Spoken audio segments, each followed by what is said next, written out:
Citadel! Citadel! Citadel!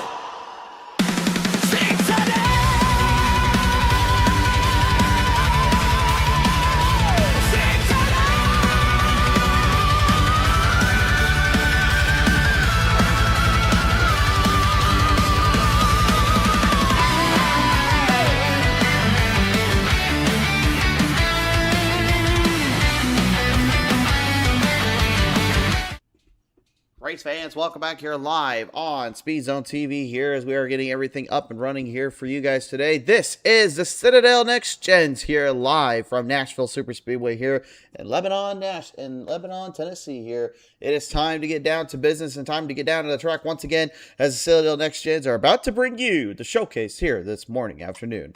Hi everyone, I am the Dead Man Christian Shire, joining you back here once more here.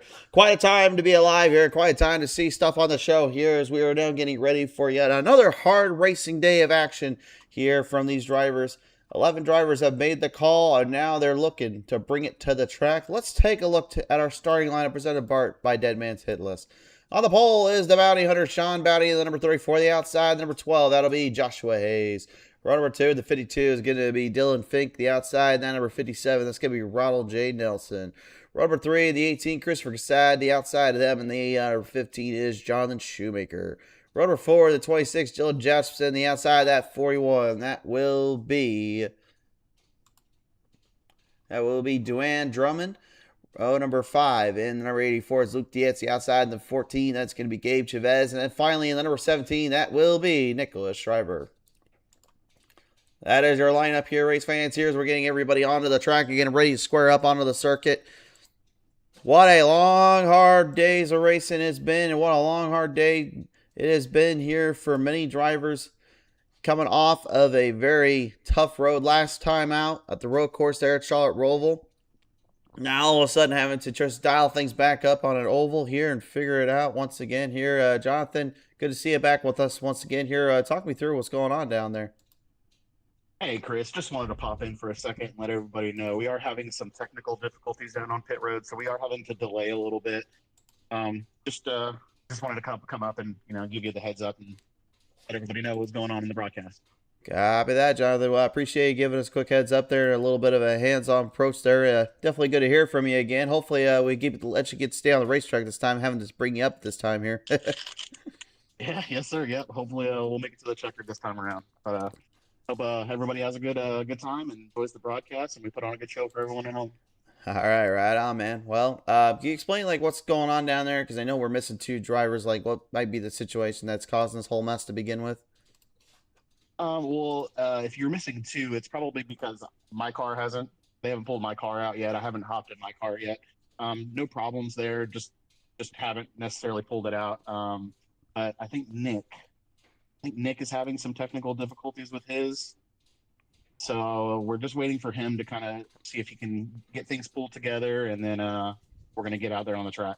All right, 10-4 there.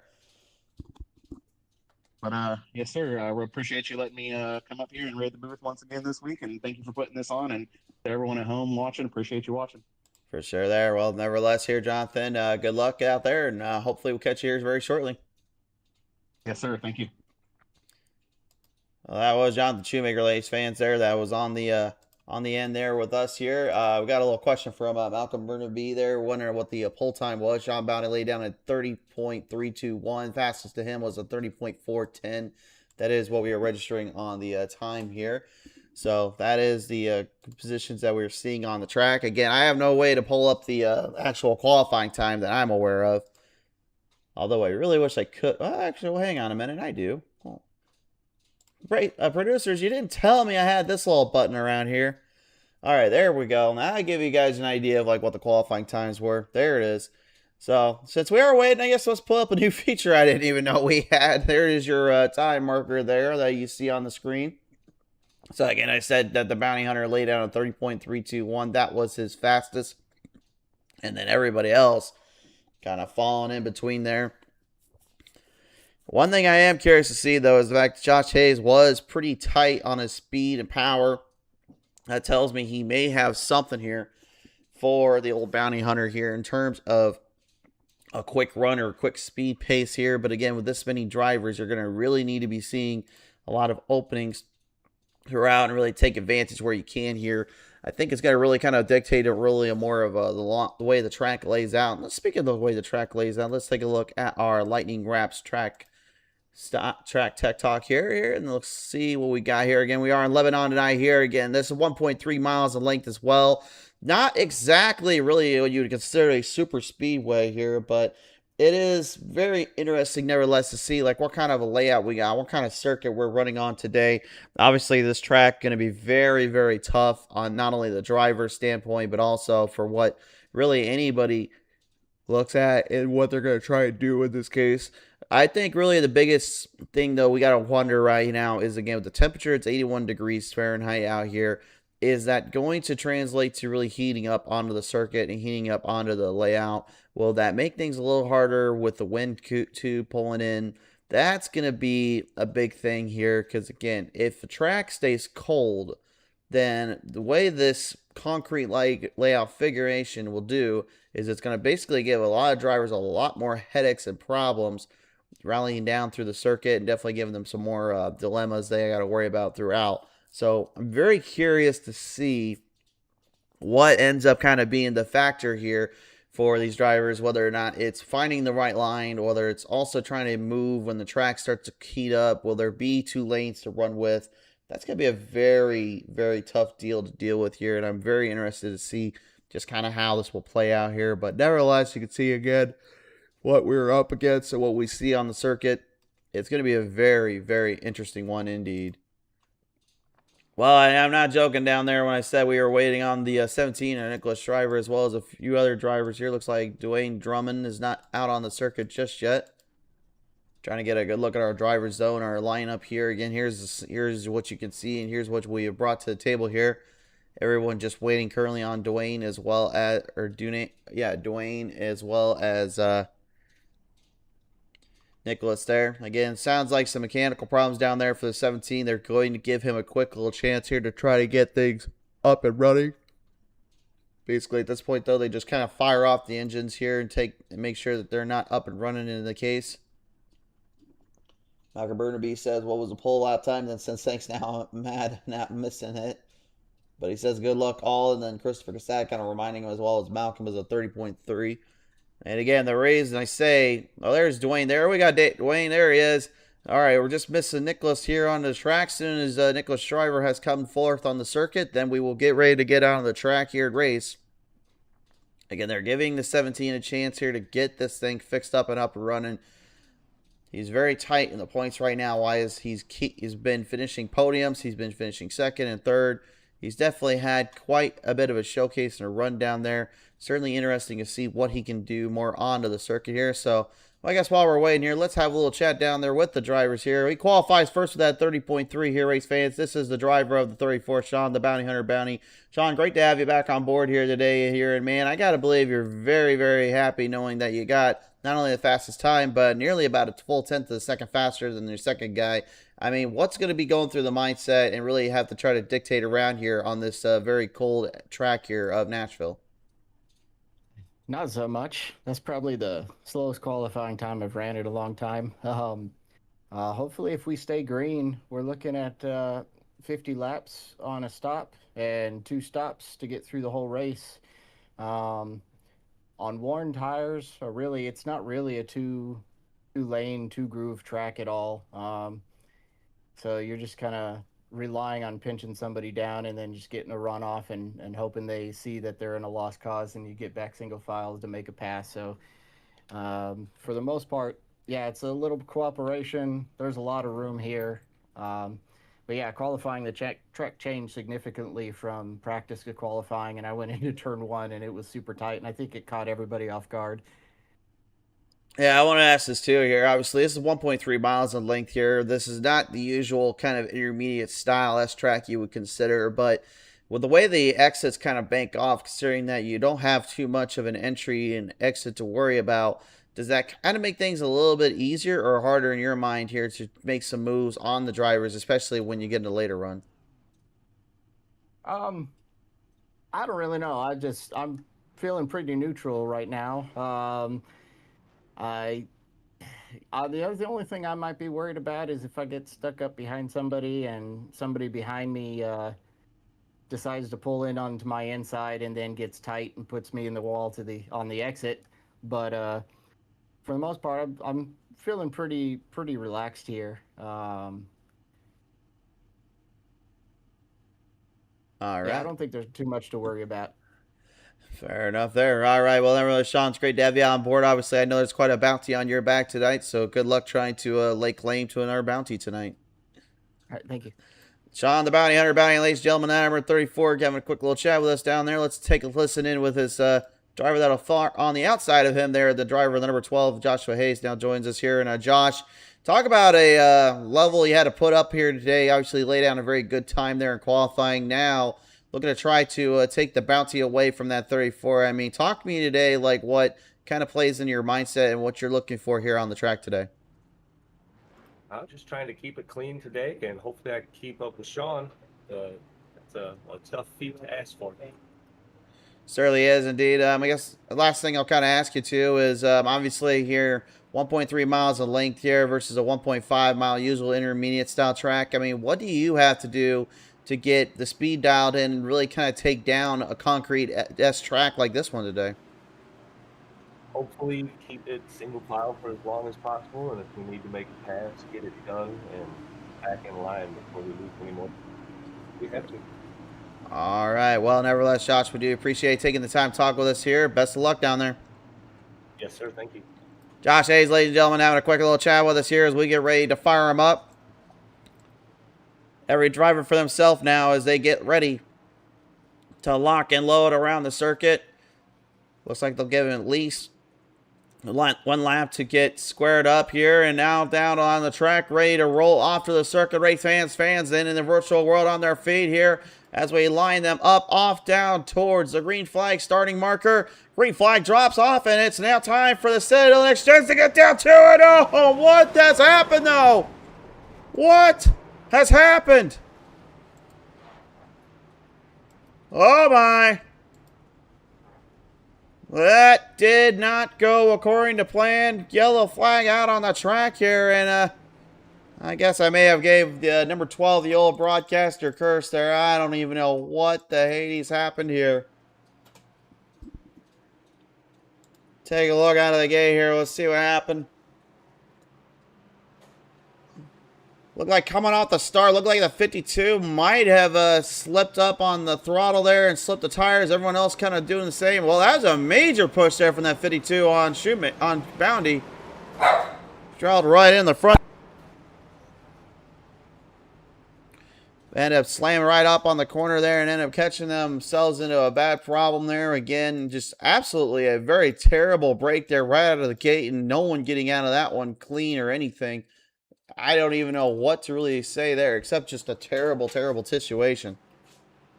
Taking another look at it.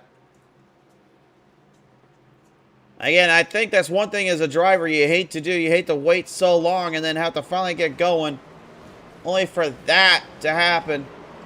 It looked like Luke Dietz as well. He loses a little bit of control right out of the gate, just basically catches himself off guard. Trying to run on cold tires certainly doesn't help any, but that was a terrible mishap there. And again, they only have so much repairs and so much work they can do on these things here. The 52 Dylan Fink right now trying to get into pit road to get that thing squared up and dealt with, but that was a very, very terrible wreck there and a terrible situation to even be brought into.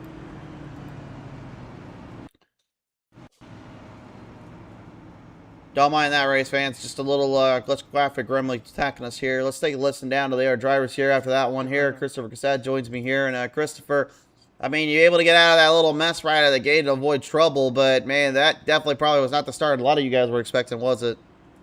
Yeah, no, definitely. I don't know what happened there. I don't know if he spun his tires or whatnot. Yeah, from our end, it looked like he did there. Yeah, for real there. I'm glad I missed it.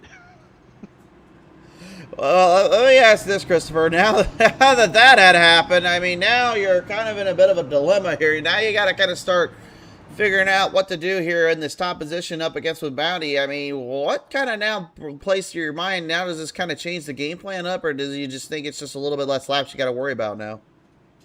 A little less laps under green got to worry about. But my main thing I got to worry about is making sure I don't burn the tires off. I got to make sure I can last the whole about 50 lap run on them. For sure there. All right. Well, nevertheless, Christopher, we do appreciate you taking the time to chat with us real quick here. Good luck as you get back onto the circuit. No problem. You have a good one, Chris. You too. Ladies and gentlemen, Christopher Cassad having a quick little speak and motion with us here.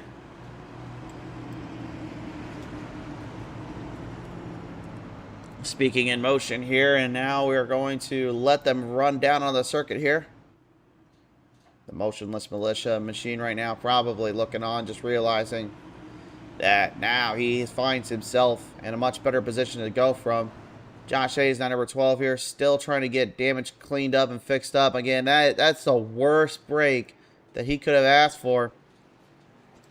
And to be put into that position there, I don't know what happened to Dylan Fink out of the gate, but it looked like, again, just a quick spin of the tires, cold tires on those things. Having to wait it out for so long here, I got to believe it was just absolutely a problem waiting to happen. But nevertheless, we're going to fire him back down off through turn number 4 this time by. See if we can get some laps in here. Again, now that they've got some more laps around the track, hopefully that warmed up the tires a bit as they get ready to settle back down onto the circuit here. Green flag back up in the air, and here we go again.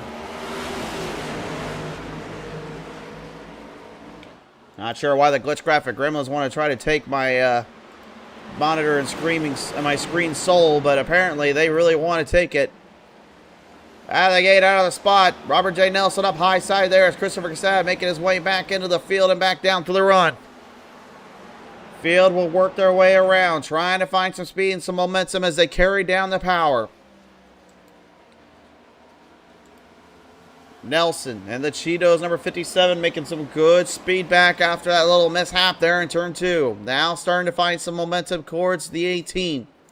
Sean the Bounty Hunter Bounty, though, will lead him down.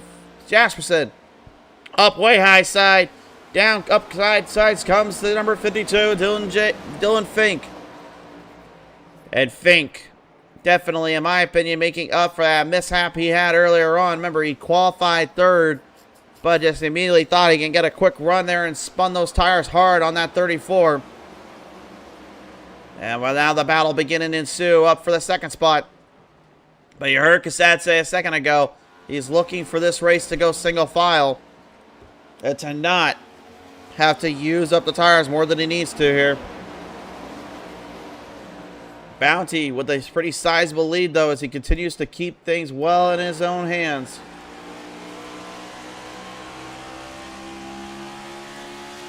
You're on board here, Robert J. Nelson in the Cheetos 57 machine here. And again, we're going to take a quick look, really, at what we're trying to see here, which is the main angle most of these drivers will be trying to run at here today. You'll see a lot of them go on that very, very bottom end of the track. Oh, massive hit there on the number 26 as well as from the 41 there, Dwayne Drummond. I was just trying to say a second ago, you're going to see a lot of drivers try to go to the very core of the bottom lane, then try to rise the car up down off that corner like you usually would see on most of the intermediates. But with a track like this, it's a very, very different kind of layout because it really throws the drivers for a complete loop or two and ends up finding themselves in some much different situations. Let's take a look at the replay here. Terrible, terrible collision coming on through turn number 2 here. Look at this again, race fans. Jasper said, looked like everything was going okay here. But look at Dwayne here. Comes right down. Got it right off the bottom lane. Now watch as it shoots up. It goes right up a little bit off the exit. Comes right in. Loses control there. You see the rear wheels kind of slip out. And then smash in the right and the side in as he slams into that left side of the 26. But Jasper said with the presence of mind, saw Dwayne slowing up. Throws it quickly back at him and says, if you think that's enough to slock me down, you haven't really figured me out there, my friend. Good grief. What a hit. What a spot there. And again, that was your Speed Zone TV Instant Replay brought to you in part by us here at Speed Zone TV.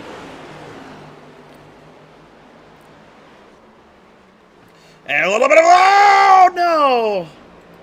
And once more, trouble ensuing on turn number 4. Cassette slips it off. Hayes as well wrecks it down the bottom. Cassette slipping down there, and unfortunately he got nailed, looks like by the number 52 machine. It looks like everybody right now just kind of trying to find their line, trying to find whatever they can here. Maybe get used to new drivers kind of coming into the circuit, see what they can come to play with. But I'll be real with you guys, it looked like there wasn't really much room for Dylan to back off. Sad was already loose there off the turn. I'm trying to figure out what happened to Hayes here. You can see him there in the corner of your screen. We'll take another look from the chopper cam here to give you guys a glimpse on just how tight they are when they're coming off those exits. Again, less 0.2, less than unusual 1.5 miles in length. These exits can come up quicker. And again, didn't look intentional there. Now can we figure out what happened to the number 12 down there? See what happened here to the 12 machine. And looks like right here, yes. Looked like he lost control as well. It looks like that was right in front of Bounty. And probably a lot of that damage that the 12 machine struck with there just continues to give him more trouble than he wants it to be. Well, Dylan Fink here going to get back out on the circuit, and he's going to be right there with Bounty here as Robert J. Nelson will stay out. Gabe Chavez as well staying out on the circuit. Quick stops and quick talks here as we get everybody back into the lane in the field here. Guess no better time than anything to bring in the driver with the number 14. Gabe Chavez now joining us here on the circuit. Gabe, you got a copy down there. Yep, I got you, Chris. All right, he reads us loud and clear here. And Gabe, man, talk about an interesting start here to this one. You ended up now putting yourself 8 positions up here for the restart. I mean, what's kind of going through your mindset, kind of the game plan you're trying to pull off today? My game plan, well, I'll fully say that Nashville is a place I'm not super comfortable at. Like, at least not yet. Every lap I'm learning more and more, but just avoiding all these wrecks is my game plan, and just keeping it smooth and clean. I think that'll help me a lot and give me a lot of position. So I think if I just keep it clean, we'll be all right. Yeah, I wanted to ask about that too. Why is it a lot of these drivers are getting into wrecks so quickly, or why is it so many of them are struggling to kind of dictate the pace and kind of figure out their lanes here? I would say, I mean, it's either the surface type or racing on concrete, or maybe something with the air, but I'm not exactly sure. But yeah, a lot of people are spinning out, like not able to hold it through the turns. So just more to watch out for as we go on. For sure there. All right, well, Gabe, we do appreciate you taking this quick chance to talk with us here. Good luck as you get ready to fight it out with them again. Yeah, appreciate you. Gabe Chavez there in the number 14 race fans having a quick little round out with us here. Yeah, must be going through his mind, though, again, just knowing that he's going to be up here with the newcomer, Robert J. Nelson here. Robert, again, first time we really have been able to see what he could possibly do on the circuit. He does carry an A-class license. He's a 1254 I-rating driver. So usually I don't try to put too much emphasis on I-ratings or classes for licenses, but sometimes when you're doing these calls, you just got to kind of look for any little ideas or advantages of what these drivers bring to the table here as they come off turn number 4 here, heading for the Lightning Wraps restart zone here. The Citadel Next Gen's about to send it back down to the green flag once more.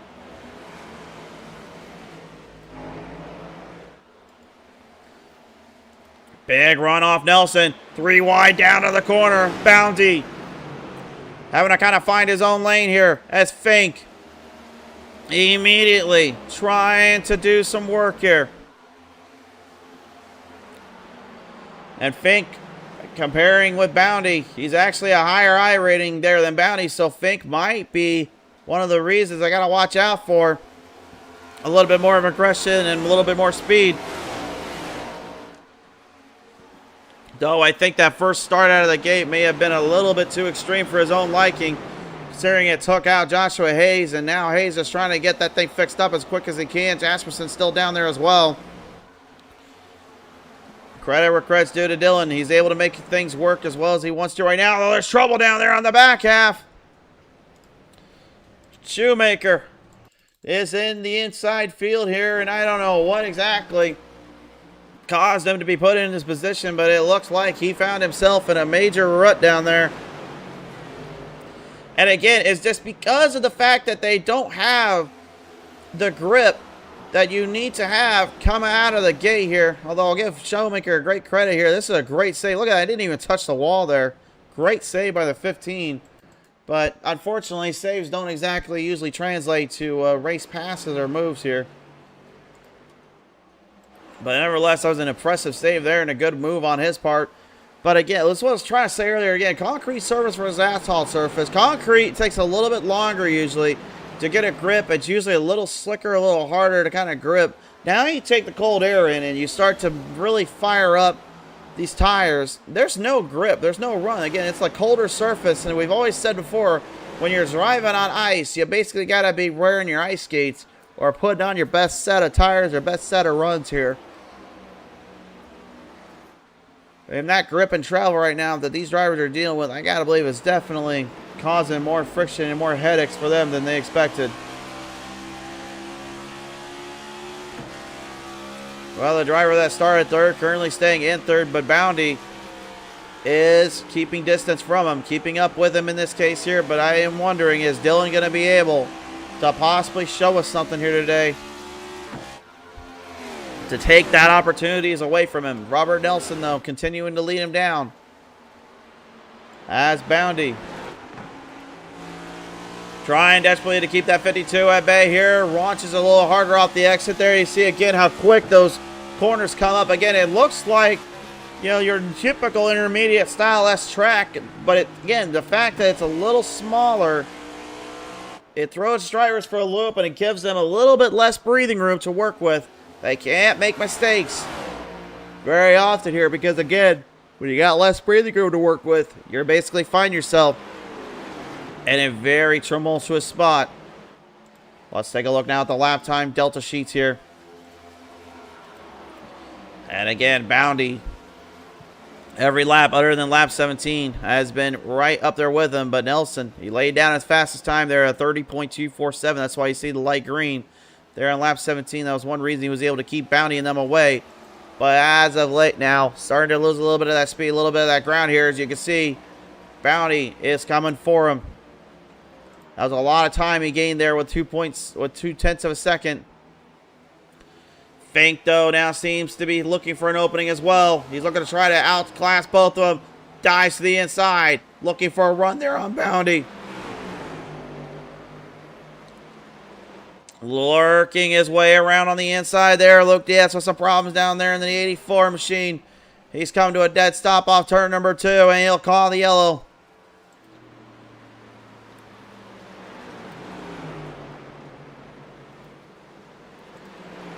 Trouble down there, unfortunately, for Luke. We'll see what happened here on the track here. Let's take a look now. This is the Speed Zone TV instant replay, and yeah, he just gave right off turn number 1 there. He slammed the wall. He went down the apron. Once you're in that flat spot, just forget about it. Nothing he can do there. Just basically, as soon as he was in there, he was already trapped in this problematic zone, and I don't know what exactly really kind of put him in this position here again. It could have just been the damage from earlier on, and also the fact that he has been struggling here. You can see that wheel was all over the place, shaking around, and it looked like he went way too hard in that corner. Very tough angle to really get that thing to settle back down without breaking like a crazy madman. And it looks like right here,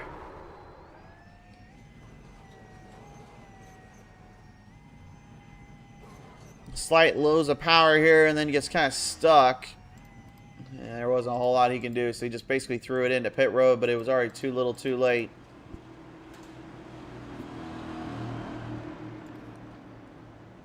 Well, a lot of pit stops now being made down there. Robert Nelson going to be one of the very few drivers to lead us down here. Let's take a look, see what comes of pit road. We're going to try and see if we get a good glimpse here right there. Oh, Nelson. Oh, that is a terrible break there. He can't do that. Overshot his pit entry.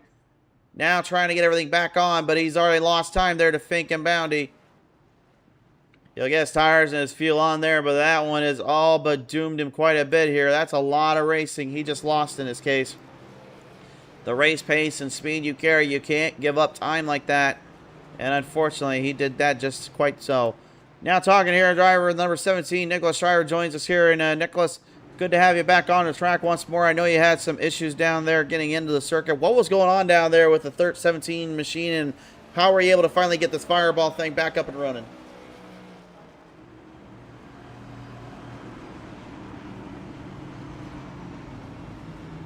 Nick, you got a copy down there? Looks like he might still be having some technical difficulties down there. Well,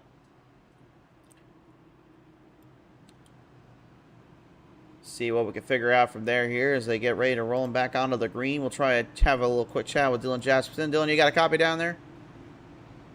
Yes, sir. All right. Well, hey, Dylan, good to have you back on the show once again here, and good to hear from you. I know, obviously, though, the track not been too kind to you. Neither has some of the driver situations here. Obviously, I know you got kind of caught up in the first bit of wrecks there. Next thing you know, you got kind of slammed up off turn number 2. I mean, what's going through right now with the 26, and why has it been so difficult to kind of stay away from trouble here in this case? That's the $1 million question, man. I wish I had an answer for you. Seems like if I don't have bad luck, I wouldn't have any luck at all most of the time out here. Seems to be the case indeed. Well, nevertheless, I know quite a few laps down here, but still, obviously, there's potential to get something figured out here. I mean, what do you do in that 26 team here to try to kind of make amends and try to maybe bring something back to the good luck side of things? Well, I guess I just got to let the dice roll. I got to hope maybe for, I think 11 cautions. Maybe I can get the lucky dog 11 times and get back on the lead. Otherwise, I don't know, hope and pray. Hope and pray, indeed. All right, well, nevertheless, Dylan, we do appreciate your time down there. Good luck coming to the restart. Yeah, thank you much. Dylan Jackson, good sport in his own right. Got to give him credit for that. Green flag back up in the air here. Let's see where it goes from there. Gabe Chavez will lead us down. But for how long? Because the bounty hunter is already looking for a bounty. He went swinging for the fences up off turn number 2 here. He goes diving down the back straightaway. Power and speed thrown down with the 34.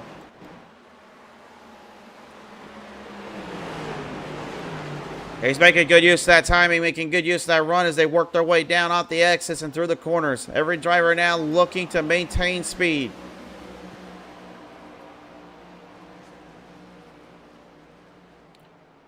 And you see Gabe Chavez right now up on the outside lane just trying to hold off Dylan Fink here. But Dylan, again, presence of mind, starting to figure things out a bit. And again, early on, I really think that was kind of a bit of a mulligan we got to throw at the 52 for the start, because ever since then, yes, he's been pretty aggressive on getting speeds going, but he's been staying clean and green.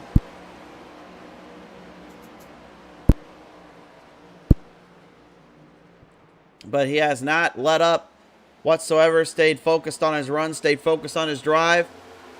And now, just in my opinion, might be the one to take down Sean if he gets his chance. But again, you heard Sean say earlier on, if the pit strategies go well and the strategy calls are what he needs to, he will take things in his own lane and take things in his own control.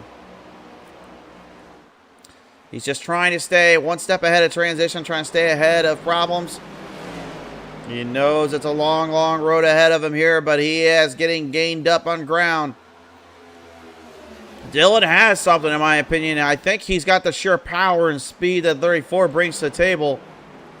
But this is the thing I've always said before. Power and speed is only so good if you can only hold on for it so long. There you see it.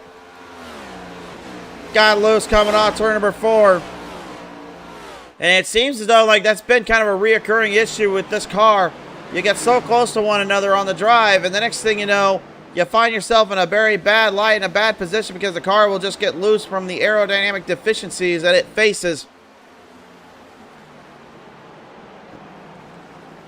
Yeah, and at the moment right now, Christopher Cassad doing everything he possibly can to hold off Nelson as well as Dwayne.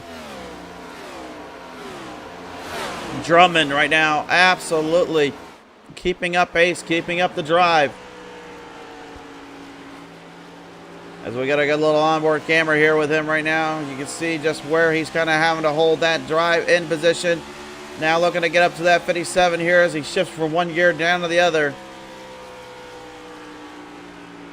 I've always said before, and I'll say it again, I've never been a fan too much of having to literally switch between gears just to make a pass on an oval track. But just the fact that you see them having to do it here in this car just tells you how much speed and momentum they're trying to carry through with the setup they've been given. Dwayne all up on the run and all over the place here. He's trying to find something. And Dwayne is not exactly a driver that, in my opinion, doesn't have any skills either. He's got a 34.94 height rating. So he may be a newcomer here, but he does have power. And he does have potential here. He could be something if he can figure it out here.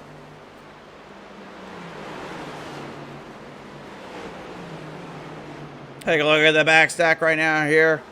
There's Nick Shriver here as well as Jonathan Shoemaker. Our old buddy here in Jonathan.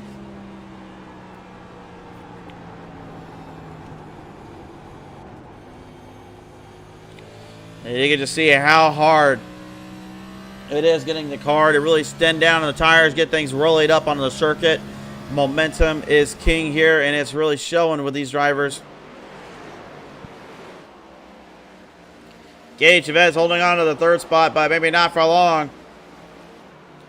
Here comes company on his doorstep, the 18 Cassat, moving to the inside, down to the bottom lane, looking for the runoff. Got a beautiful look on that yellow line, now has to get the speed back up.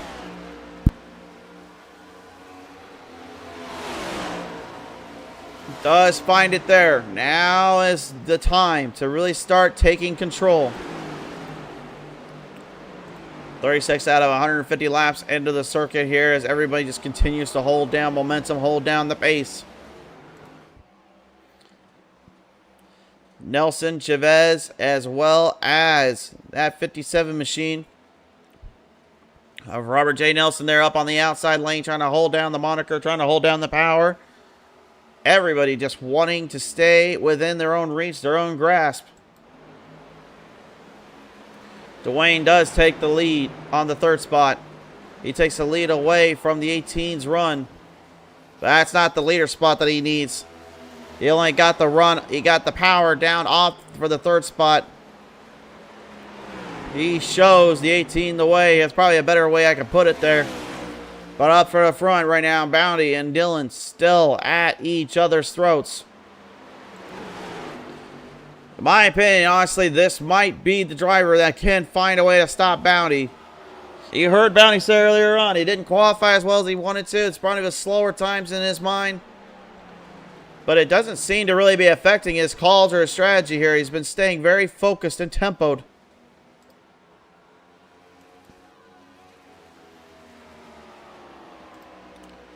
Take a look at lap 38 there. Let's see what the time delta reads. And Fink did lose a little bit there.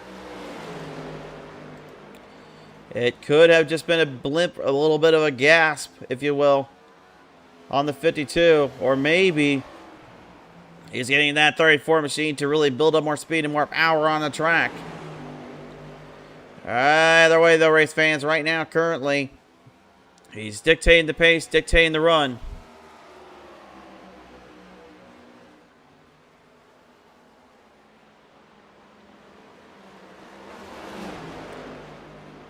Watch for that 52, race fans. Dylan is coming up fast. He's coming up hard. He wants that lane. He wants that position. Question is will he be able to get to him? Robert J. Nelson as well with the 18 Christopher Cassad on the battle here. Cassad way wide yet again. That seems to be a common thread around here as these drivers, again, they go in so hard into the entry, but they don't slow them down just enough, and next thing you know, they find themselves in the wall protection, and Nelson looking to make him pay for that. Consequences are king, and they have consequences indeed. There is your run. There is your new fourth place driver, Nelson, making the move and making the long dart charge. He gets it ahead there of the 18 of Casad as Dwayne looks on from behind. Chavez now looking to get some power and speed kept up as well.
As the field continues to just rally themselves around, Casad still trying to hold off Gage Chavez down there on the circuit.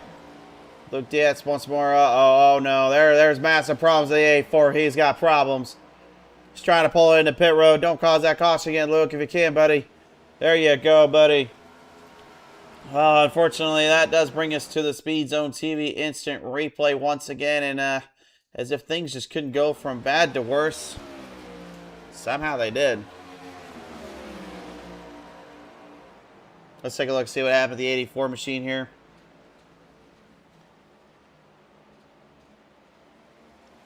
Yeah, again, earlier on, again, this track it's just not been good to him. It's been absolutely torturous. Looks like he's kind of found himself running, of course, on that flat part of the track there and then slammed the wall there. And, oh, look out. This is where it gets ugly. Oh!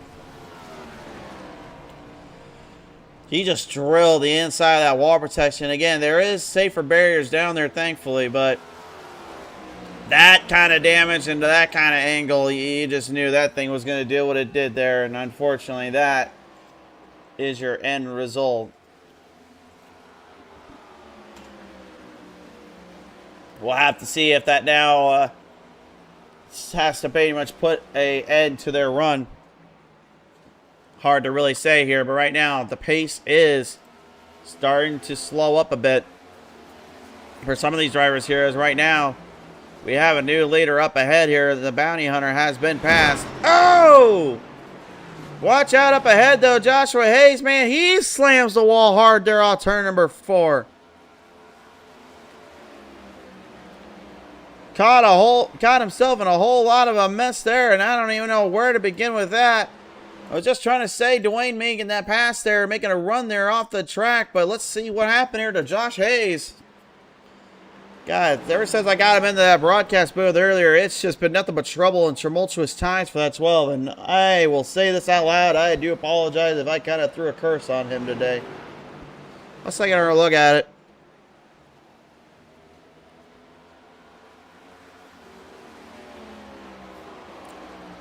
Comes right down and all right here. Yep, here you see it. Watch out. Oh my. Ouch.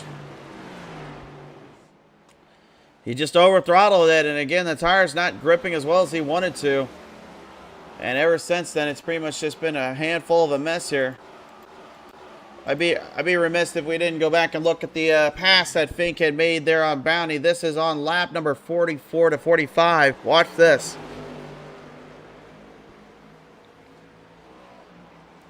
Fink, I think, if I'm not mistaken, I think Fink might be one of the first drivers this season that's actually passed the Bounty Hunter in literally a normal racing gap zone here. Have we found a track that Bounty has come slower on? Have they finally found something that he has not been able to keep up the speeds with? His usual standards has been absolutely nullified here, but look at this. Look at Fink. Fink doing a great job forcing that 34 on around. And then look at this. There's the pass. And then from there, Bounty coming up a little bit short and slowing up.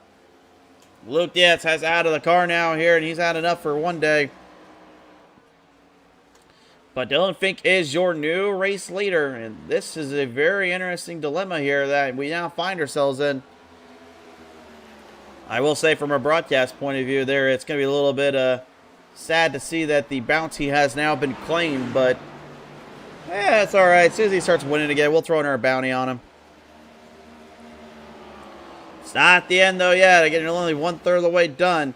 But again, this is what Bounty was really worried about. He said earlier on, if it goes single file, he'll have a better chance here. But if it starts to be able to force 2 lanes up on the track, it could be harder for him to hold down and keep things under his control.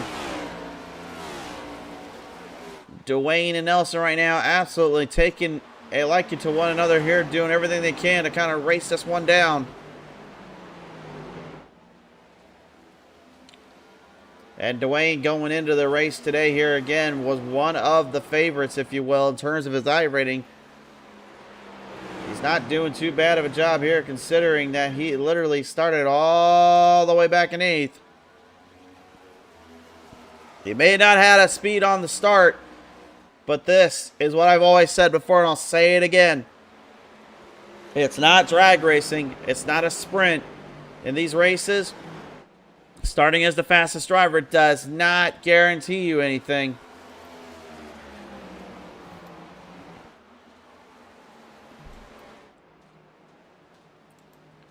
Get a good look from our blip cam right now here, and you can see just how tight these exits are. But really, I wanted to focus on turn number 4 the most here. Because the thing is here, turn number 4, you just notice how hard that these drivers are wheeling and dealing off those exits. Again, you can see there's a little bit more breathing room coming up on turn number 2, but turn number 4, it's almost like a sharp end to the exit. You don't have as much time to transition and kind of work your way through that exit.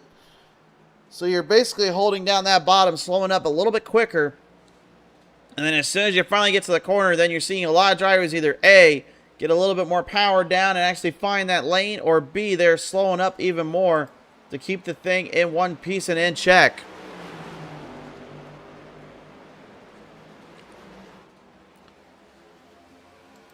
A lot of momentum shifting and throwing its way around. Looks like Nelson finally getting an opening here on Dwayne and Drummond right now. Again, nothing he can do. He opens the door up, and like a thief in the night, the 57 just closes it right behind him. Nelson definitely got something going here, and I like what I see from that Cheetos 57. He has speed, he has power. Now can he keep the run going? Josh Hayes and Dylan Jasperson right now, I mean, I don't really know what else we can say here. Again, this really is hard to see from Josh, too, because, again, he came out, qualified so well, got second out of the start, and literally all it ended up boiled down to was that big push from Fink, unfortunately spinning the tires and then slamming right into him. You know, and I don't know if, again, it was just because the fact the track was so cold or the area was really hard to kind of figure out. But, man, if I am that number 12 machine right now, I am absolutely just literally looking at what I can do next week and just not take this race with anything in particular. And, of course, if you are wondering where we are next time out here on the Track Race Fans here, we will be, indeed, heading out to yet another circuit on the schedule.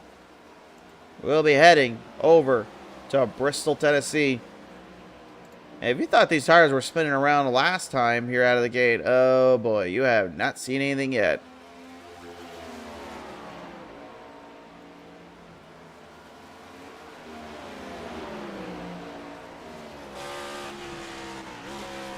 Well, even though Josh right now currently struggling to keep up pace and keep the distance here, he is still dealing with Dylan Jasperson. Dylan right up in the lane, right up in the shootout. His time right now only a 31.44 is not exactly what he would probably call the best of times here. Dylan trying to go hard on that inside run, looking for some speed in between. Lights out on the 26. Flicker them back up, and there you go. This is what you see. He's got a good look at the inside. Needs to keep the momentum down, though. Jasperson doing everything he can, but Josh, presence of mind there, using the outside lane to his advantage.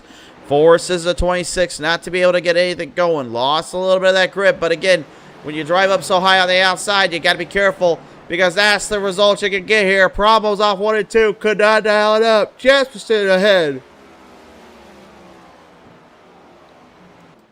And the Bounty Hunter is going into pit road first. He will be the first to blink. Dwayne Drumden right now, right behind him.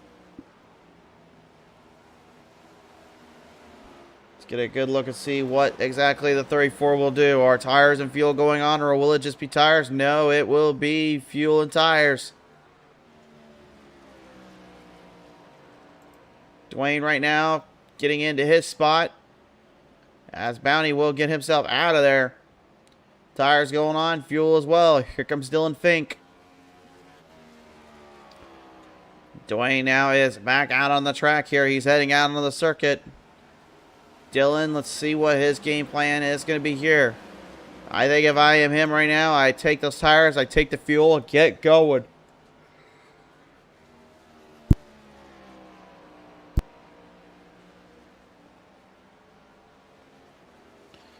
And indeed, that will be the case. Doesn't spin the tires coming out of pit road. Very smart driving on the 52 side. Now has to get out of the exit quickly.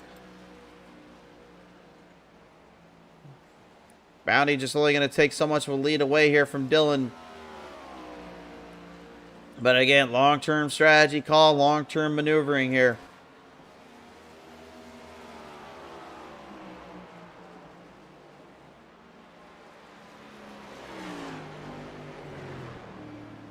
And now you see Robert Nelson as well. He goes into pit road here. So it looks like these drivers are going to get about 40 to 45 laps of fuel. And the tires really kind of doing themselves in a little bit more on that end too. So it looks like they really need to make sure they take those tires where they can and take the opportunities where they got them.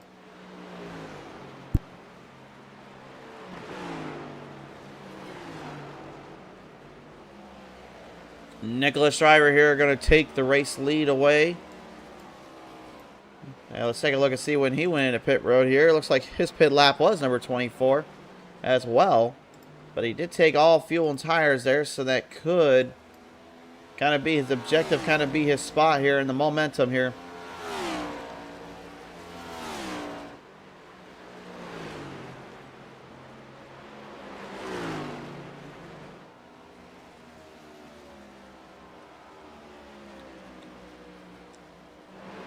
So Bounty right now currently in the second spot. Dylan Fink here in the third spot, about 6 seconds back here. Robert J. Nelson, Gabe Chavez here. Trying to get further and further away from the circuit. Oh no, there's problems down there for Cassad once again. Cassad, no, don't stop it there, buddy. Straighten her out. Get going, buddy. Get going. There you go, good sir.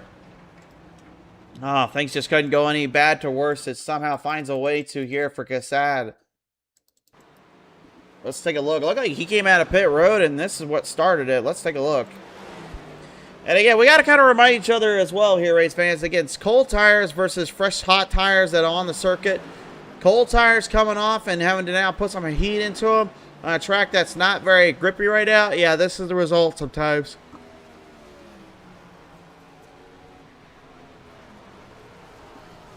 He just overdrove it off the pit entry, and again, just basically found himself right in the crux of more problems and trouble than he wanted it.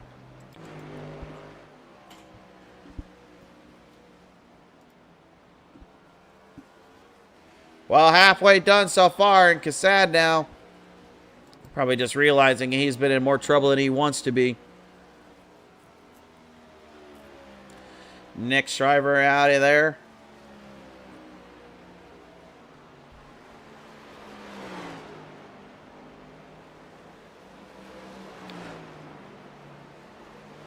Yeah, let's see what that Fireball 17 machine now brings to the table here. I think, honestly, this is probably best outcome, best predicament he can find himself in. Bounty there actually laying down his fastest lap, lap 67 there. He goes with a 30.098. That was his fastest of the bunch. But it's not the fastest lap that was put onto the circuit here. The fastest lap right now currently we have on display here was a 30.04. A 0.4 there from Dylan Fink in that 52. So he is the one who has the fastest time out on the track here. But again, he's got a lot of work to do here to get back into this. And you can just see too, again, you saw that little marker there from Nelson, just how much time coming in and out of pit road and then having to switch up things here can do to you as a driver.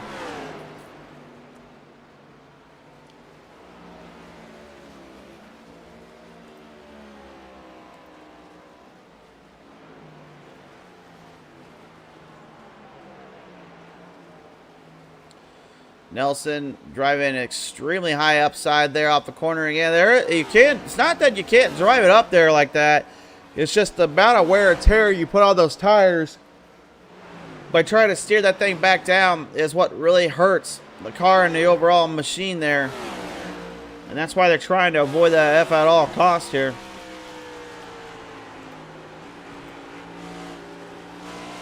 Well, this is something I want you guys to keep a close eye on here. Again, Bounty, again, he went on lap number 64. Now, from what we saw, at the very least, you can get about 40 to 45 laps in. So, what we're looking for here is probably going to be right around lap 105 to lap 110. That's where we're going to be seeing a lot of these guys here trying to pace up the drive. And I think, honestly, that's when you're going to see that pit strategy come into play better than anything else.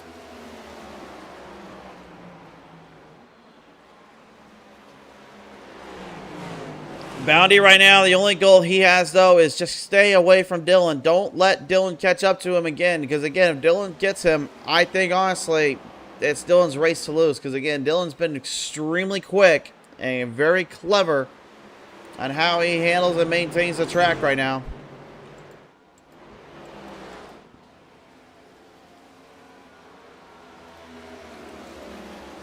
So far, Gabe Chavez here, despite literally being a lap down, currently in the 4th spot here and dealing with Dwayne Drummond right behind him, trying to get some speed back on him. And looking at it as well from this angle here, it looks like the pit stop there for Gabe was on lap number 57. A very, very early pit stop in my opinion. But again, is that maybe him trying to see if he can find a different kind of strategy, I wonder. Because again, there's not a whole lot of straightaways to keep up with the speed and power. But again, you having these turns here, as short as they are, I don't really think you could really save fuel as well as you'd like to. It's going to be a very interesting call here from that 14 team.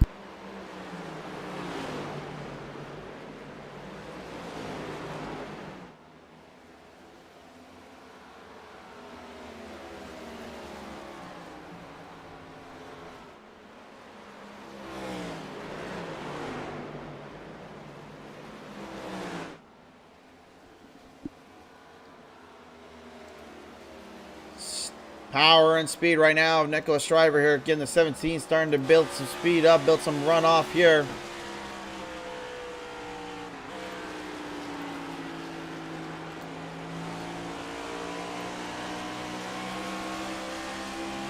The driver out of Lincoln, Alabama right now looking to try and get around that number 12 here of Hayes. You see him dialing it back down to the bottom and making some good work around. He sees Gabe there coming on turn 4. That is his target. And again, it's been so crazy to me just to see how clever that 17 team has been. They've always said before, they'll say it again. Their strategy every race is basically lay back low early on and just start kind of picking away at drivers because, again, they run so hard down on the ground here. It's a simple but a very effective strategy. Kind of the way that the old Dale Sr. would have had, which is basically just stay up front. You can't get into the wrecks or any of the messes. It worked well for him, so, I mean, why not? It's deceivingly and divisively simple, but, man, is it hard to do. Doesn't seem to be having too many issues today, though, at least.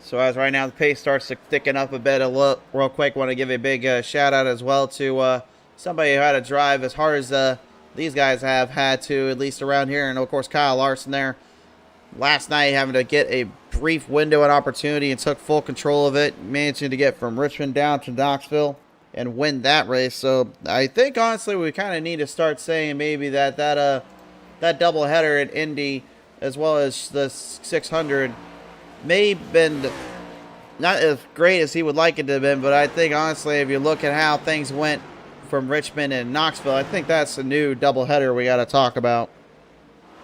Although I don't think that will ever happen again, though, if I'm being completely real with you. It seemed like Mother Nature just had it out last night.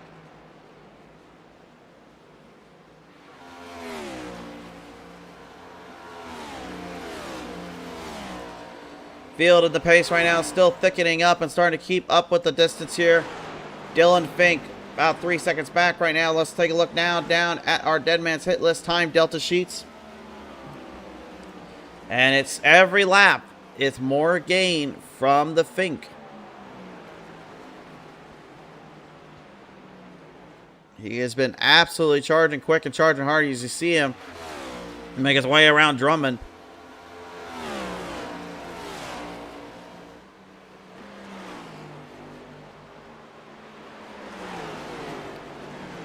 See what we got right there. Looks like another 0.09 of a second gained up there.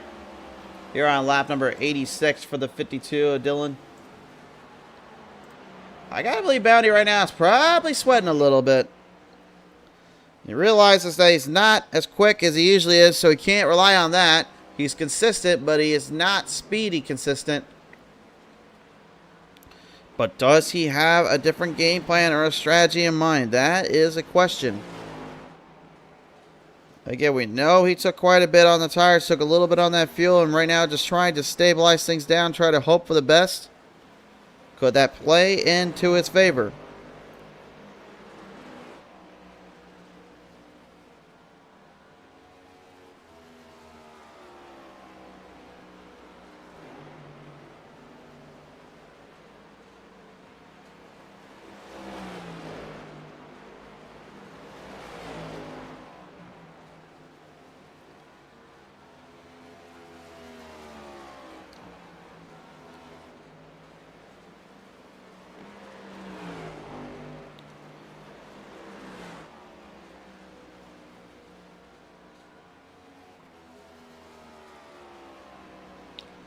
Bounty still trying to hopefully hang on to this one here, looking to keep things well within his reach, well within his pace here.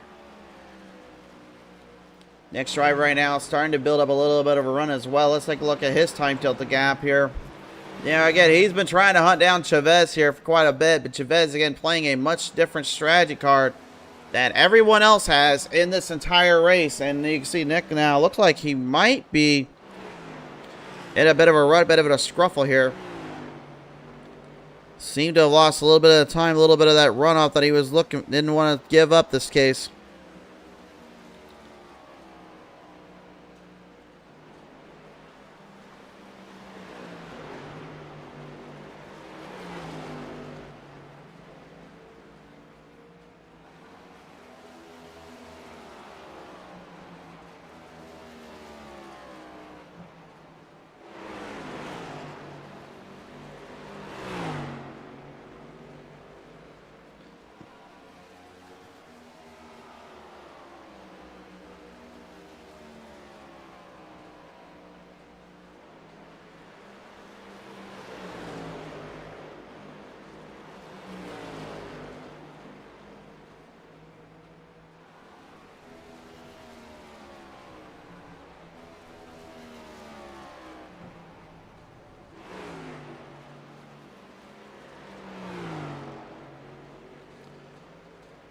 So at the moment right now, again, you can see time starting to elapse. Cassad finally starting to build a little bit of speed there as well on Nick there. Might have something here for the 17 machine here. As we're currently monitoring closely on Dylan and Sean's drive there. Again, the fact is, we're looking carefully at that pit strategy, at those laps. And again, it may not seem like crazy racing right now, but you got to understand something here, race fans. This is what I like to call the waiting game. Where it's you're seeing the cars do what their thing around the track. They're looking for their moments here. Again, it may not be crazy side-by-side action, but at the end of the day, what we're looking for is whether or not that they can make do with what they've got and find a way to try to hold off for as long as they can before time elapses here. And now only down to about 2.5 seconds here. Right now, Bounty's sweating a bit. But you see the lap marker. And this is what I was talking about earlier. Let's revert back to our pit stop times. There you see our pit lap there was 64. His pit time was about 10.3. He needs another one of those to hold off Fink and you get in as quick as he can. But for Fink, it may be in his best interest to kind of look carefully at when Bounty goes into pit road.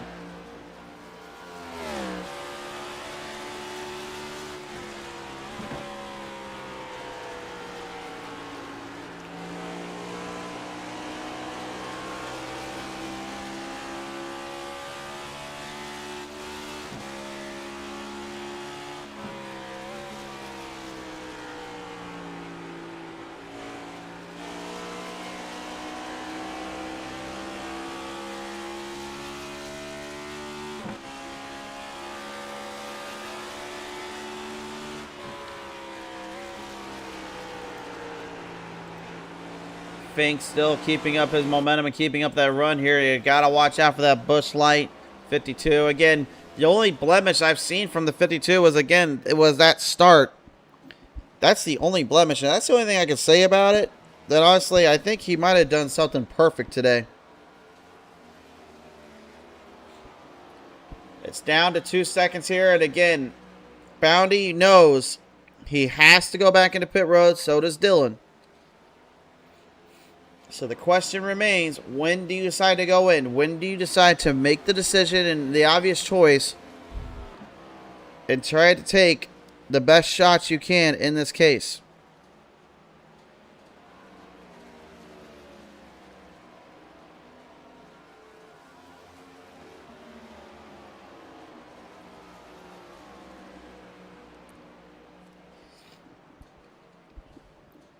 Looks like it might have slowed up a bit there. As now it looks like Gabe Chavez, he's going to be on our first drivers to go back into pit road here. The number 14 is in pit road. And I'm not surprised. Again, you got to remember, he stayed out from like lap number 57, I believe it was, or lap 40. May have been even earlier than that.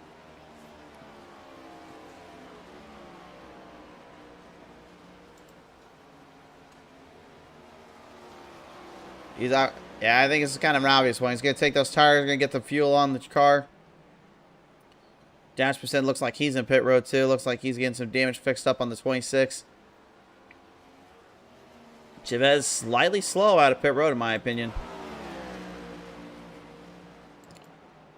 Bounty's starting to slow up a bit here. I think he might be getting ready for pit road. Yes, he is. He's going into pit road. This is what I was talking about earlier. Was like when Dylan needed to play the strategy card. When do you go in? I think this is smart here from Dylan.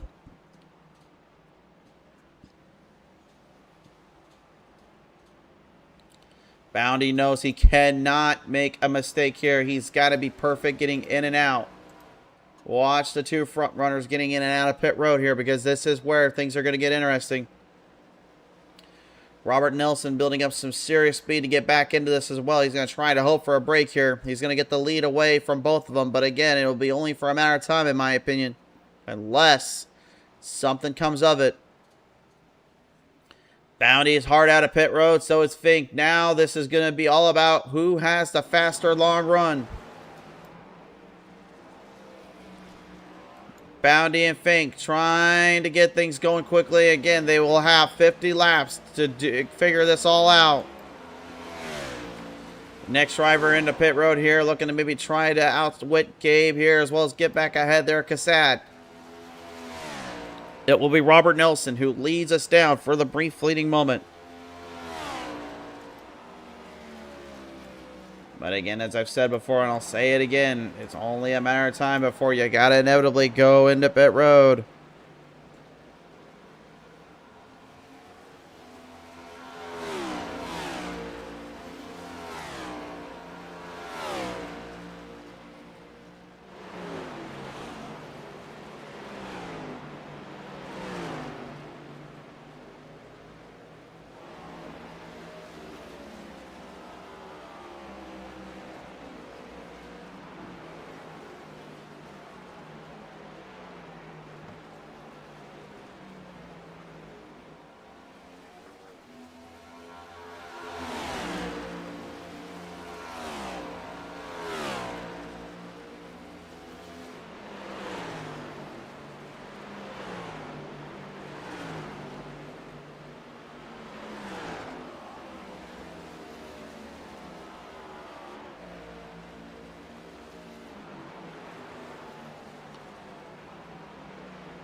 Gotta watch that pit strategy. There it is. There's the pit lap. There's the position.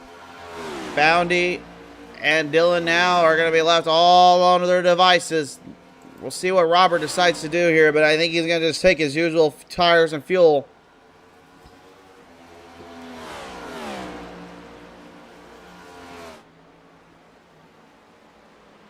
The long-term strategy and that long-term game plan here, extremely crucial. And these drivers know it very dear and well.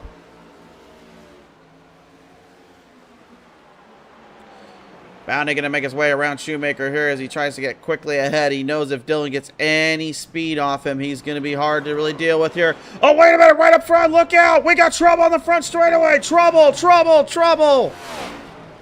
Yellow is out on the track here. Driver the 17. Next driver, and a rare mistake here, has slammed the front wall protection here. I'm not sure exactly what happened, but this has now just gone haywire and sideways for a lot of the drivers. Is that things couldn't get any more interesting. Now things just got a lot harder for those that are planning their long-term run and strategy card. That just threw an entire damper on their loop. Look at this. Nick, he gets loose on turn number 4. I thought he did a great job saving it here. He gets it refired, though, and tries to straighten it back out. And no, still sideways on that flat part of the track. It's so hard to get any grip when you're sideways like that. And unfortunately, a massive situation just ensuing for that 17 team. He's got to be absolutely sick to his stomach right now, realizing that he just completely messed up not only his run, but now knowing there are some drivers that are going to be looking at this one and realizing now things have gone haywire. I think, honestly, again, he was just trying so hard to get it straightened back out, but it was just too little too late. There was no straightening it back out in that position there. And there's drivers heading back into pit road here. Fink and Bounty are going back in for another little bit of a stint. Robert Nelson, oh my, is he going to try and do what I think he's going to do? Oh, yes, he is. Nelson is going to stay out, and I don't know if I really agree with the strategy here, unless he's just trying to conserve fuel, because if Fink and Bounty take tires, let's see here. What do they do? If tires are going, oh yeah, Nelson, I don't want to be you right now, buddy. I'm sorry, but I do not want to be in your shoes. Out of pit road, Bounty and Fink will get the run. Gabe Chavez here just going to get his lap back and hopefully have another shot, another glimpse or a gasp, if you will, back at the field.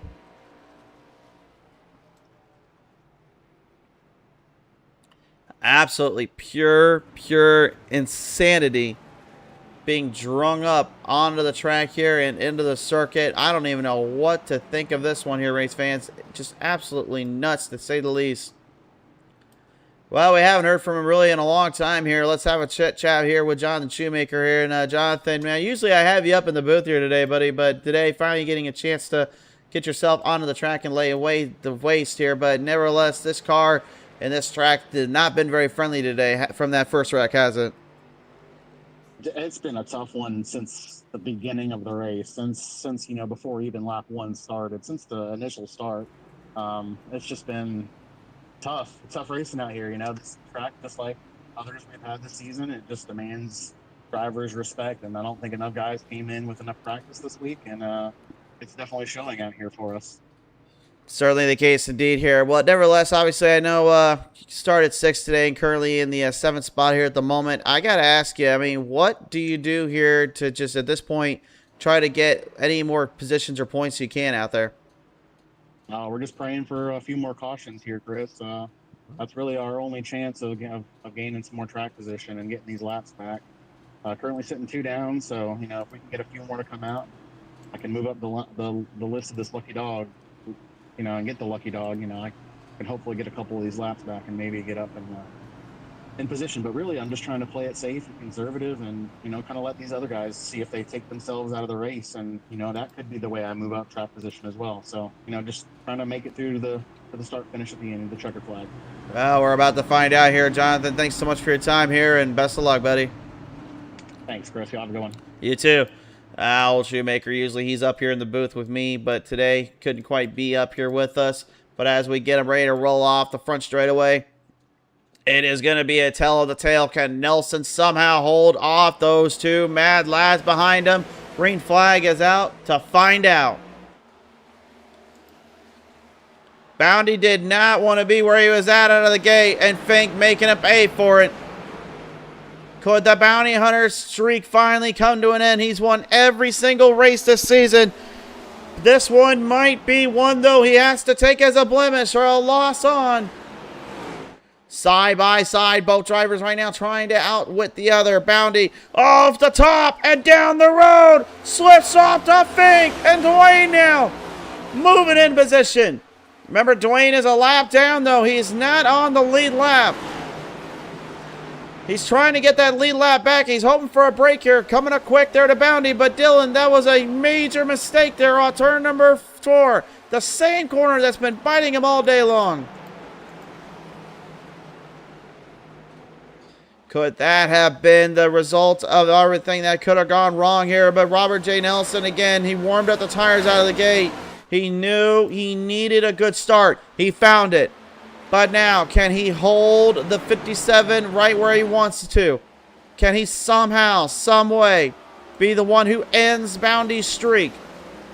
It's a long, long road again, but if he can nail it down, he's got a chance. But Nelson knows Bounty and Fink are on fresher tires. He does not have the speed off the entries, but he does have the exits to his advantage. If he forces Bounty to have to stay in his line and stay in his run, in my opinion, his only downside is going to be that back straightaway. The flattened end of the surface will make it much harder to keep guys like that 34 off his lane.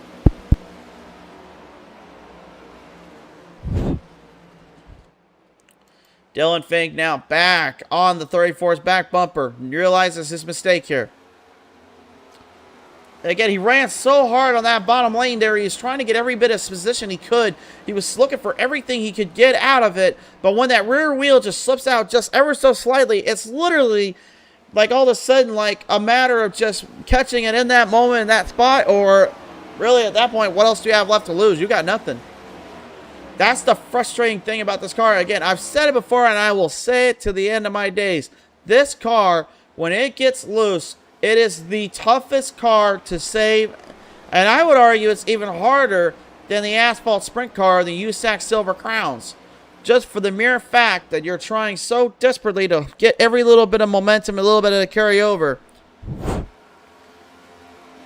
Bounty has caught up to Nelson, but again, he still has to pass him. Doesn't mean if you caught him or nothing. You got to find a way to pass him around the track. Can he find it here? They work their way out through turn number 4. It is now do or don't from the number 57. Take a look at the lap time delta sheets here. Last lap there, 30.9. Looks like 30.393. I didn't mean C9 there. 30.393 again, a guy that has set a 30 flat earlier. Going to be very difficult to deal with considering they're both on fresh tires. You got 3 drivers right now looking for the race win. One in the background, and Gabe Chavez just waiting in late, hoping for something to go his way. Maybe a break or two to nail down from these 3. But again, Nelson is going to do everything he possibly can to use the dirty airflow to stop the 34's run. And maybe, if he's lucky, hold on to the track. But again, with the tires the way they are and the way the fuel run strings out, this is extremely difficult for that 57 team. Again, he doesn't have the long stint of a Michigan. He doesn't have the long, hardcore runoff of a Charlotte. He has basically only one thing to his advantage, which is the fact that he is in the position he's in right now, and he's just barely holding down Bounty and Fink. But again, they're coming up quick, and Fink is trying everything he can to get around that 34. Oh, a slap of the wall there up for Nelson. Nelson, you got to be careful down there, my good sir. Don't give openings to the bounty hunter. He'll take it from you quickly. Brake rotor's just lighting up there on the 34 as he was building so much speed trying to get to that 57. Well, if you didn't like the long stint patience waiting game here, now you've got yourself the old-fashioned slobber knocker at momentous occasion. Shout out to JR and his recovery. And Nelson, there's the opening. Slam the wall, turn number 2. Here comes Bounty. And Fink right behind him. Fink going down low. Gotta get a little bit more run out to quickly get around the 57. Nelson trying to hold him down. He can't hold all of them at the same time, though. Bounty's our new leader.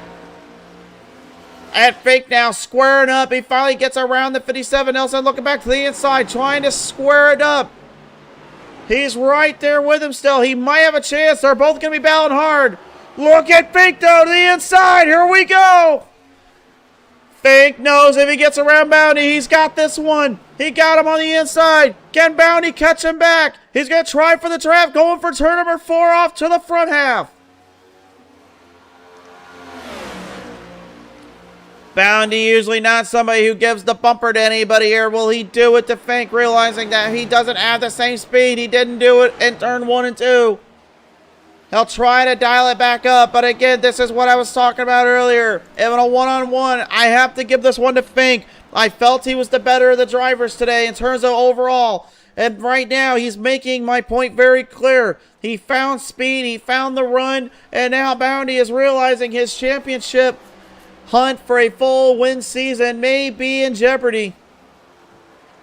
There's still time, though. Again, it's not over until it's over. We've seen crazier things happen. But this is now where it becomes a true full-on sprint car race, where it's basically you got to sprint, you got to go for a full sprint, full dash. Nothing left to give. Leave it all on the track. Nelson doing exactly that. Again, he's staying with Bounty. You got to give the man credit where credit's due. The driver of that 57, he ended up staying out on pit road. He laid in wait, trying to hold for a breaker, trying to make some moves here. But unfortunately, he didn't quite initiate that timing standpoint there of Bounty and Fink in terms of their tire wear.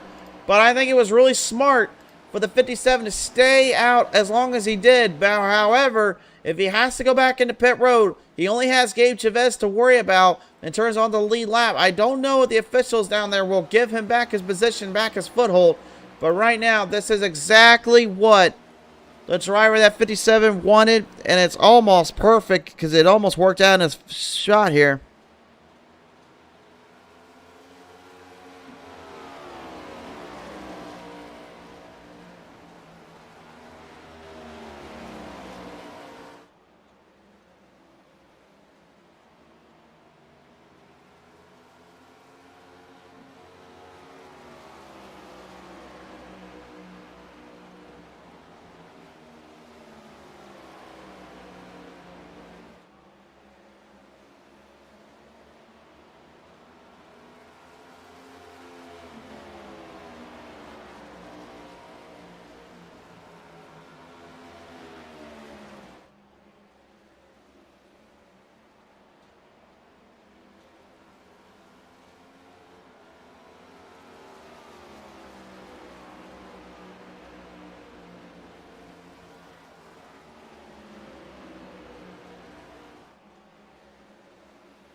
"25 laps left to go here at the Nashville Superspeedway here." And again, what a position it was. I was very curious to see, honestly, if Fink was going to be able to outrun to Bounty there on that long run. Bounty, again, having to play to strategy to his favor. Dylan was catching him quickly. And really, in my opinion, Bounty's only chance that he had was before that caution came out.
All right, at the moment, again, Fink's still holding on by about a 1.7 seconds here.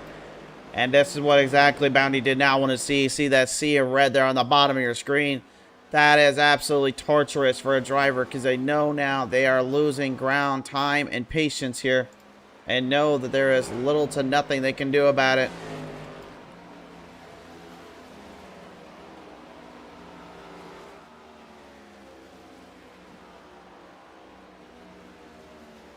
Yeah, well, I think I will give credit to, and I have not said enough of here, is the 41, Dwayne Drummond.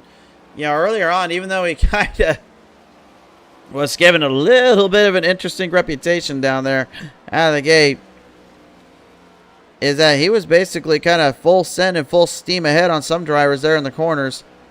But ever since then, he's been kind of baking it down and kind of stabilizing it up once more. And I think that's what needed to be done there. But again, this is something we see a lot of.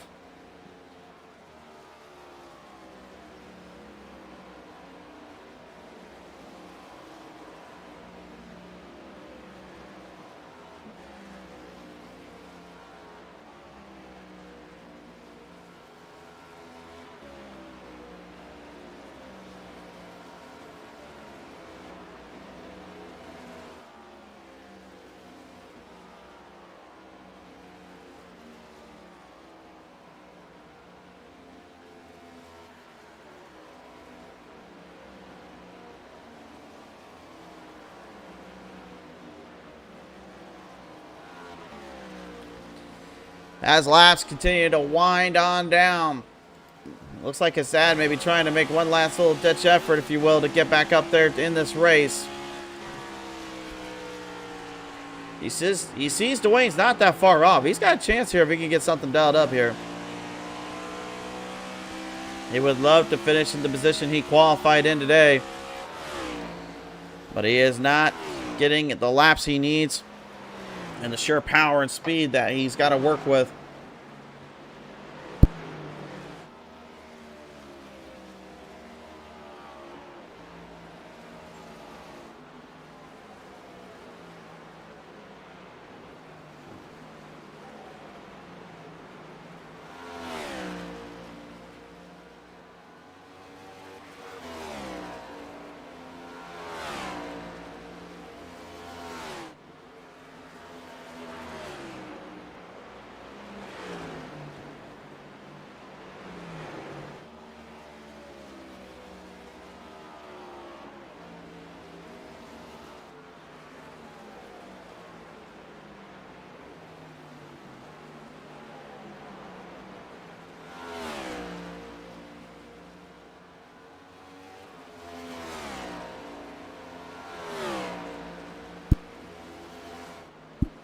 So much on the line again. Tempo, speed, control, power from everybody out there on the circuit.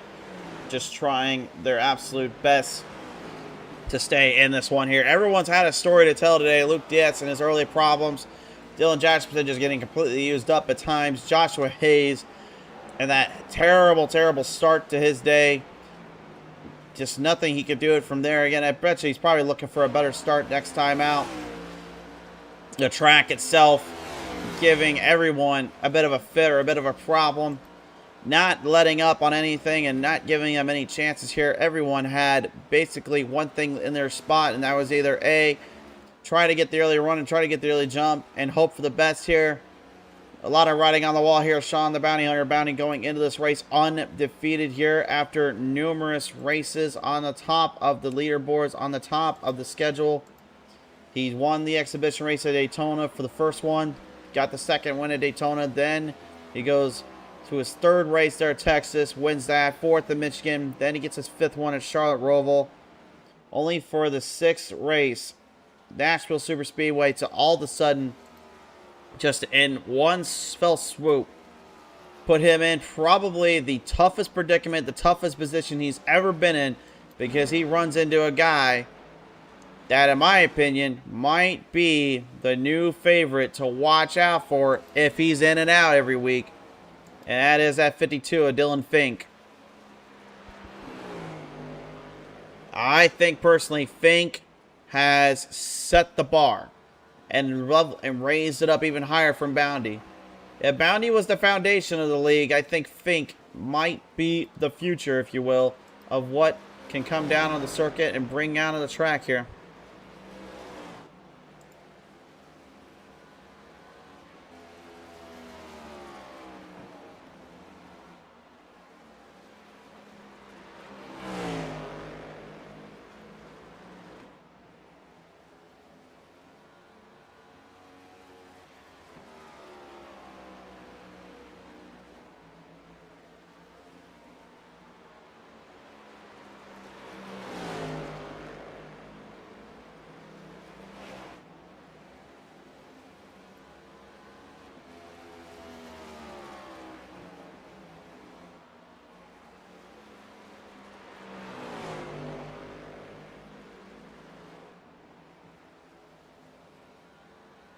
Ten laps now, turns to 9 laps to go, race fans. Dylan Fink with nearly a 4-second lead on the 34 of Bounty. Fink probably realizing now, here and then, that he had absolutely taken up the reins and taken up the controls. But I don't think he really thought too highly or too much of what was going to happen on this long stint. He just only thought about one thing, and that was just dial the car up and stay ahead of this man. Though, like I said, it may have been a little questionable out of the gate, considering how hard he was trying to push that 34 up ahead and get right up to him, causing him to spin those tires. Ever since then, it's been pretty much lights out. Focused, determined, and almost kind of depraved, if you will.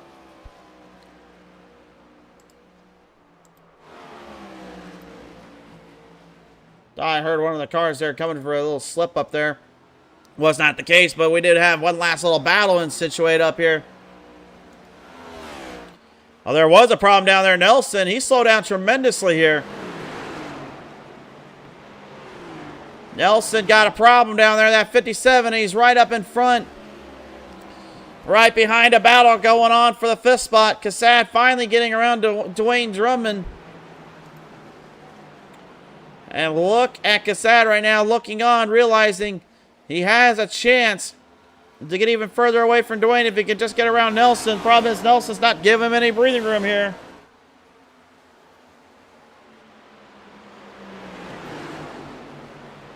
This is possibly our final battle to conclude here onto the circuit, our final shot. That's some hard racing to mix in. The motionless militia right now trying to keep the race to win 41 out of his hair. Dwayne, though, great speed, great momentum. Charging up quick, trying to get around Cassad.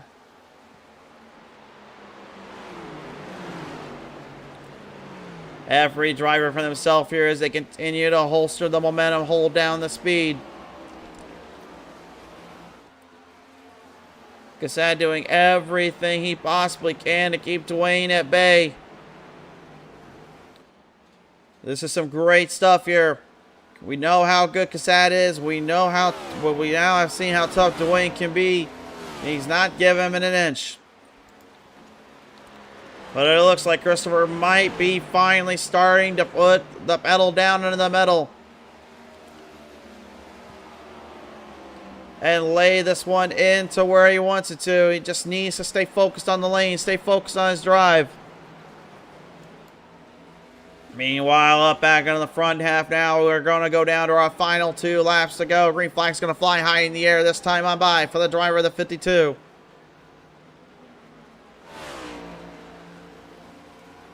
Dylan just needs one more 4-corner set to get to a white flag, and this will end under the checkers one way or another. What a performance it has been from these guys late in the run. An old-fashioned slobber knocker at times, but 3 drivers went mano a mano, head to toe, and battled hard in the last stint, bringing us to this white flag coming on by, presented by Dead Man's Hit List. White flag is out for the 52.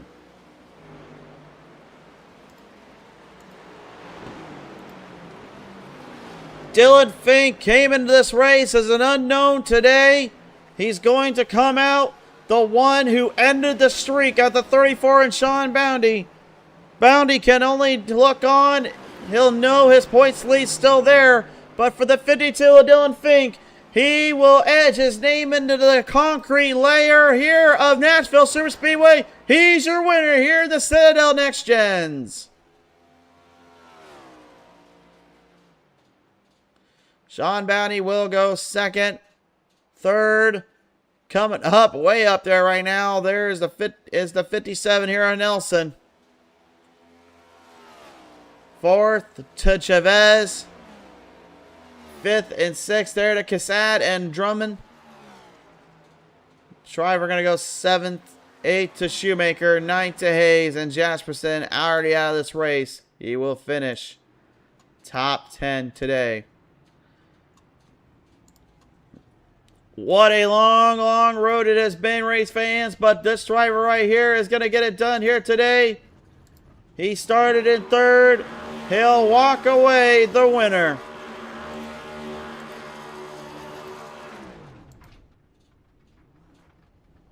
Celebrating with a strong burnout. And I mean, why not, honestly?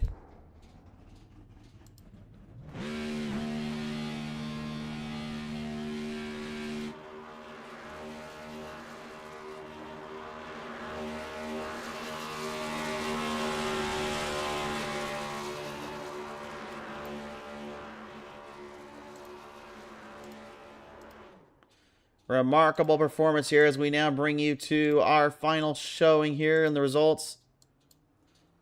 So that's how we ended up finishing it here. Hey, wait, what? Wait a minute. Oh, that's qualifier results. Hold on. It's like, hang on a minute. That ain't right.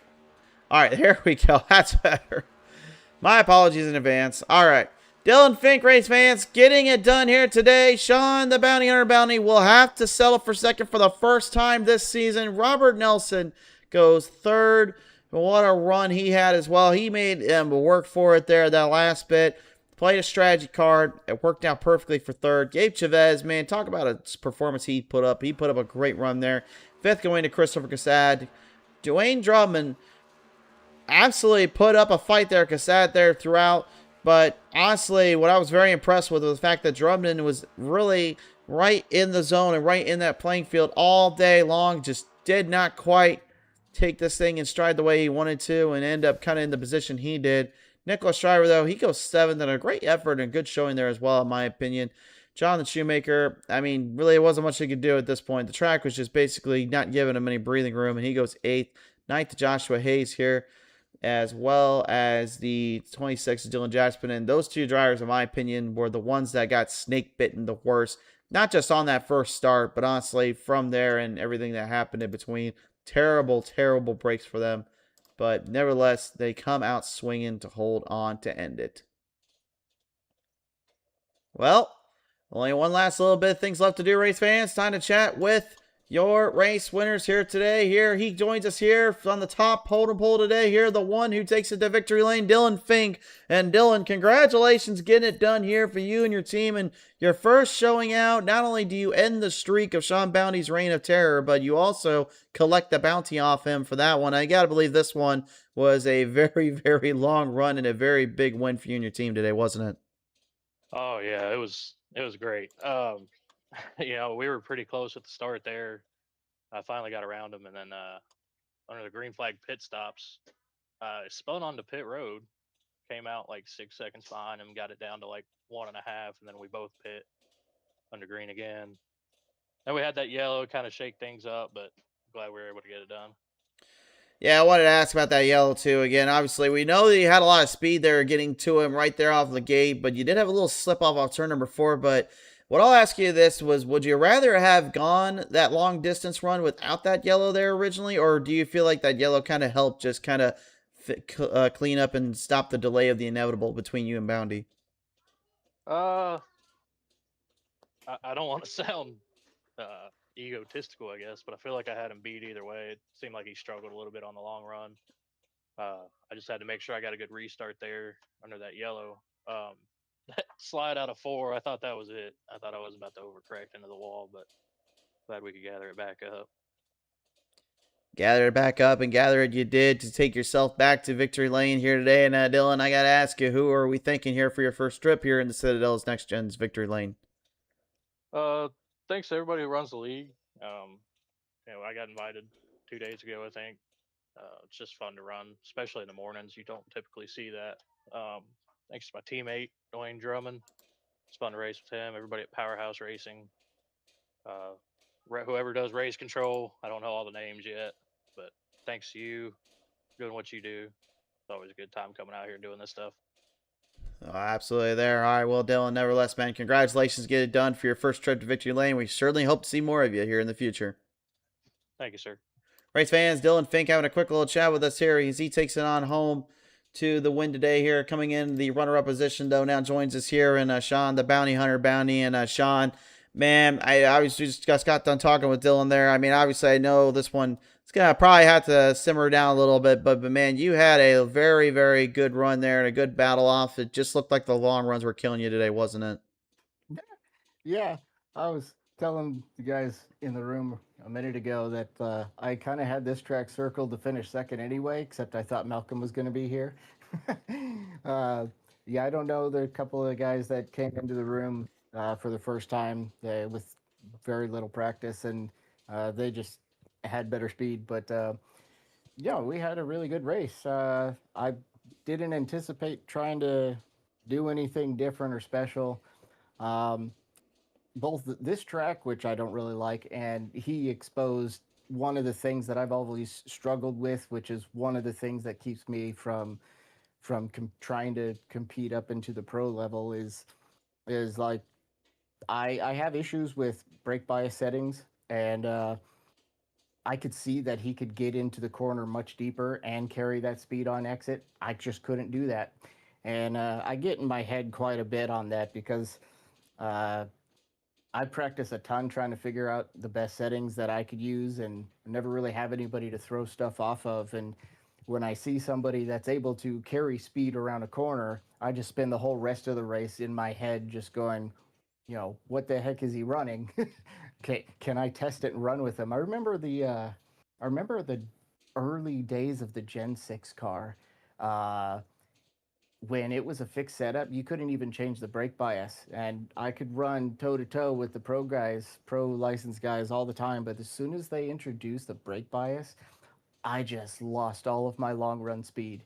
I'm always trying, just in my head going, I think I got the wrong setting here and there. And these cars not only introduced that, but the master cylinders as well. And that's just, it might as well be a full open setup to me. Well, it's So, certainly. yeah. Keep going. Sorry. No, you're good. I'm rambling on too long. It's been a long race. I'm tired. It's early morning. I just had a lot of fun. Glad it's over. Congrats to Fink for the win. He definitely deserved it.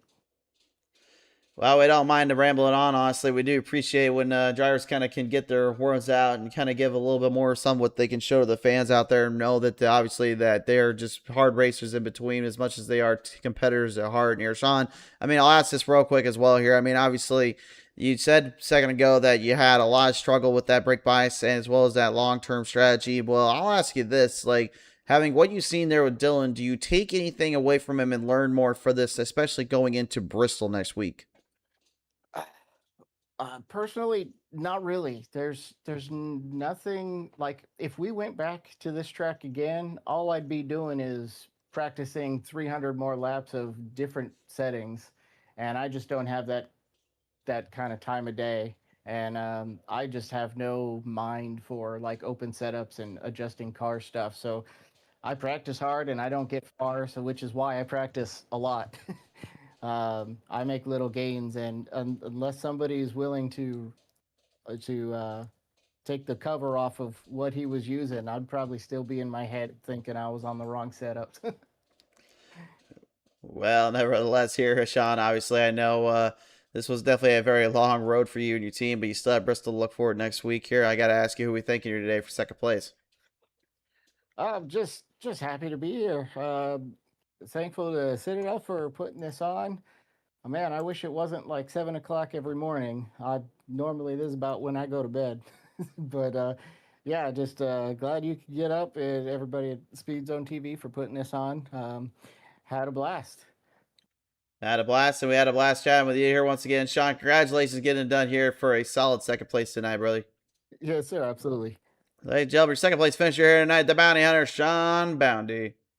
All right, well, we're supposed to have Nelson join us here next, but it looks like he is nowhere to be found here. Might have just decided to pull a Larson, get the heck out of Dodge, and get to his next location. So that being the case, Nelson, congratulations getting it done.